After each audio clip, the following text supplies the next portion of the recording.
Welcome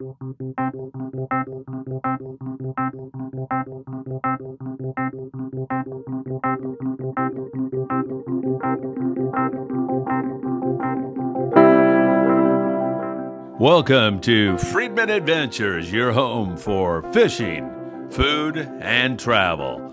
And now, let's find your adventure on another edition of Friedman Adventures.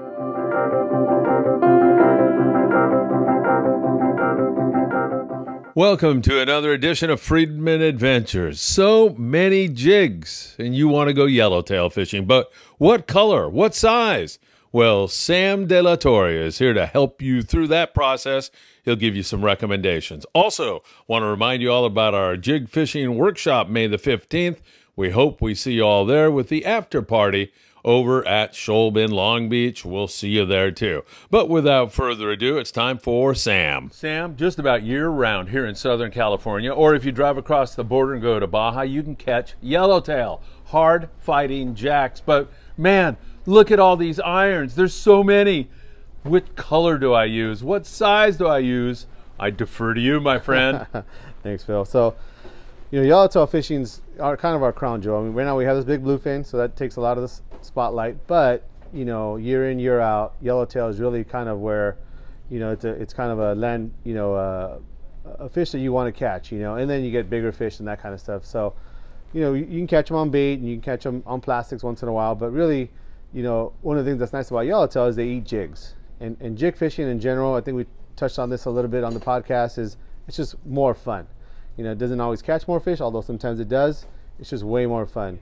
So today we're just going to talk about some jig selection, not necessarily any specific jig and how to choose a good swimming jig and nothing like that, but more if you got a bunch of jigs at home, or if you come into the tackle shop and you're looking to add to your arsenal, is what to look for as far as just colors and sizes rather than any specific jig. Because sometimes what I see a lot in our shop here is that guys will come and they'll buy the same jig over and over, and it seems like they'll miss on something, and they go out fishing, and that might be what they need that day. So on the jigs here, we're going to talk about surface iron, and we're going to talk about some yo-yo iron, and then some new stuff, some new like plug style stuff here. We'll start with a yo-yo iron. It's a little more simple, and that's usually what we get into early season, and in some parts later in the season too.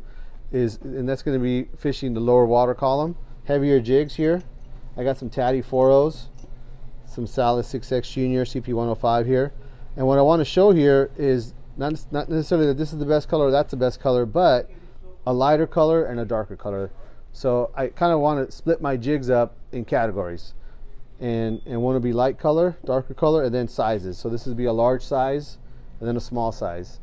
And on any given day, they want a small one or they want a big one. But it's a real simple way to kind of organize your tackle box too, where you might pick a couple larger jigs, a couple smaller jigs, a couple that are lighter color, a couple darker color. Just an easy way to separate your tackle. Makes sense. And so that's one way to look at it. And surface iron as well.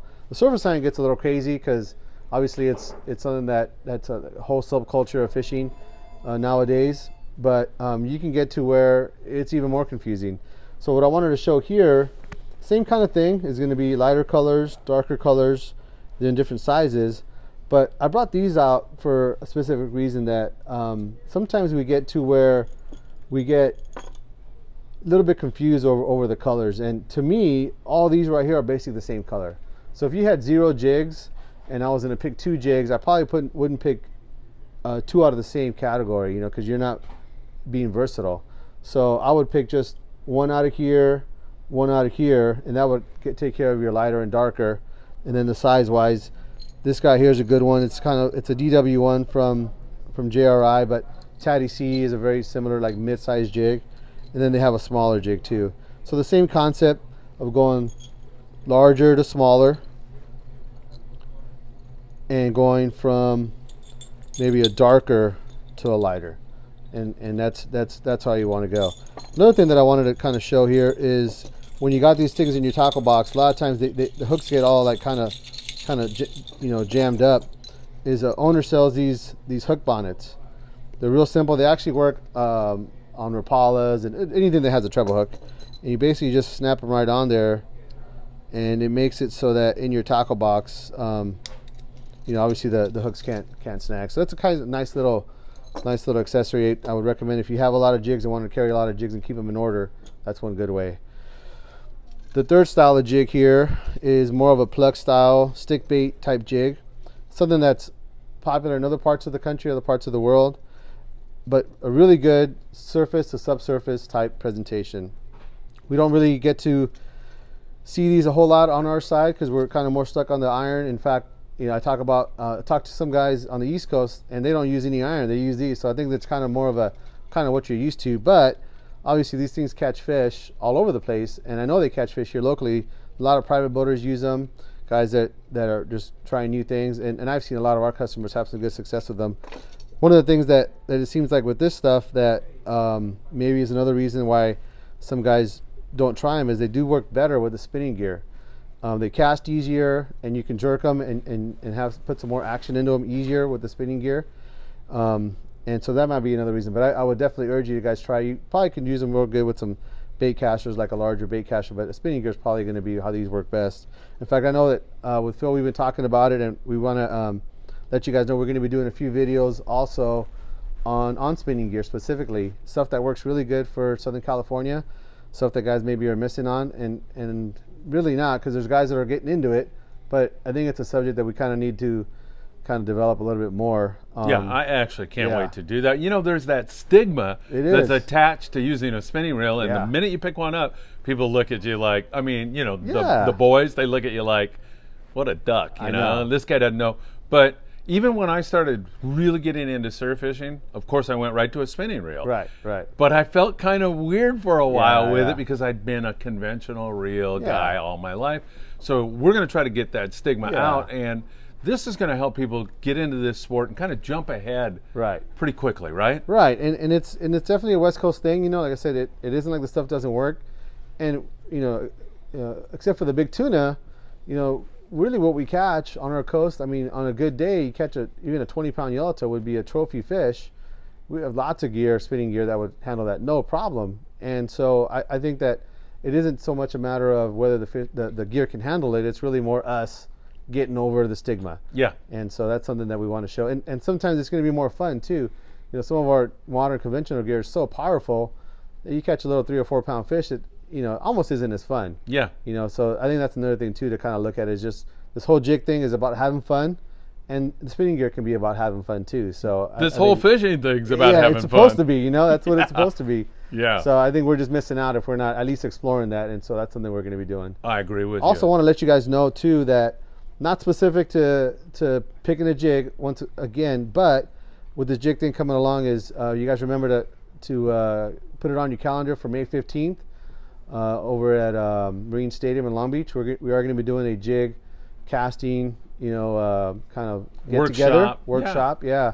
And it's available to, if you're a beginner, come on down. And intermediate, come on down. If you're the big guy that can throw further than anybody, we got a contest. Or if you're just interested in maybe sharing your knowledge and expertise, you know, it's going to be a nice social get together, but also instructional if you want to come down and check that out. Yeah, and then that's going to go from 8 in the morning till 11, and then after that we have a little after party at Scholb in Long Beach, just right down the street. Nice little place. We're going to have we're going to draw a raffle there. You can grab a Dodger dog if you like. He's got the real Dodger dogs there, so I know you'll like that, Sam. Yep. And you grab a beer, or he's even got coffee for guys like me there, so it should be good. Hey, I want to go back to the jigs for just one second. Yeah. You mentioned large jigs and small jigs, and people I think have in their head, big bait, big fish. Is that true with lures? Not necessarily, Not right? necessarily. You know, I mean, yeah, as a general rule, you wouldn't use a big jig for a really small fish, you know, but you got to remember that, you know, even a 10-pound yellowtail can probably eat a half-pound mackerel that's bigger than any of these jigs. So I think a lot of it is what we're used to seeing. I think that what the fish sees and what they eat is a lot bigger than what we throw. So I wouldn't get too caught up in that. Sometimes what it is that they're keyed in on smaller fish, so smaller bait. And so maybe that yellowtail school has been foraging on sardines or small anchovies for maybe a couple weeks at a time. So they're just looking for smaller jigs, smaller baits.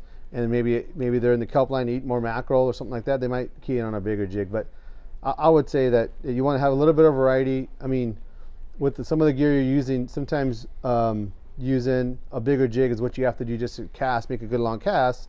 But sometimes if you pare it down a little bit and use a smaller jig, that might be the answer to getting a bite. Sam, I think that was such a good tip, because so many times you're throwing an iron, you're not getting bit, and then you see what the fish are feeding on, matching the hatch. Yep, You know, exactly. whatever they're on, they're keyed in on that, just like you said, and you need to adjust. The other day I was down at the beach, I was throwing my regular crocodile, and all of a sudden a couple baits jump up on the beach. Some fish chased them up on the beach, and they were just little fry, little larvae, small little baits.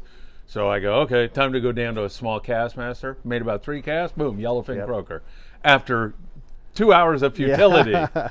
So that is such a great tip. You got to be aware, pay attention. And that's part of too of jig fishing in general. You know, sometimes you got a jig tied on, you go to cast 10, 12 times, and you think, oh, they're not biting the jig. Well, you got probably another 15, 20 jigs in your bag or your box. You know, switch it up and make that the approach is go to a lighter jig in color, lighter, darker, smaller, bigger. If you do that as kind of a program of you're going to change jigs, maybe change them not necessarily because you think one's going to swim better, although some of them do, is maybe look at it more of a methodical approach of using a lighter color jig, darker color jig, then maybe move to a smaller size, and that's going to expand what you do. And you'll find that if you do something like that and kind of take it in that kind of approach, you're going to have a lot more success. May 15th, 2022, in case you're watching this in 2030. We'll be down there at Long Beach Marine Stadium. It should be a great time. Sam, I know you're going to be there. Jeff from 540 Slingers. He's bringing 12 instructors with him. There'll be plenty of instructors, and it should be, just like you said, a great time. And if you want to come down and have a cup of coffee and you want to ask Sam a question about white sea bass fishing or anything, do it, right? Yep, anytime. Sam, great presentation once again. Thank you, my friend. All right. Absolutely love working with Sam. You can drop by Island Fishing Tackle in Carson, California anytime to say hello. Believe me, you'll get treated like you're a king there. They are great. So, another great show with Sam, another great tackle recommendation, and of course, we have a lot of great events coming up. Make sure you subscribe to Freedman Adventures, hit that like button, and please send this video to a friend. We appreciate you all helping us to grow so fast. Thanks again, and we'll see you soon.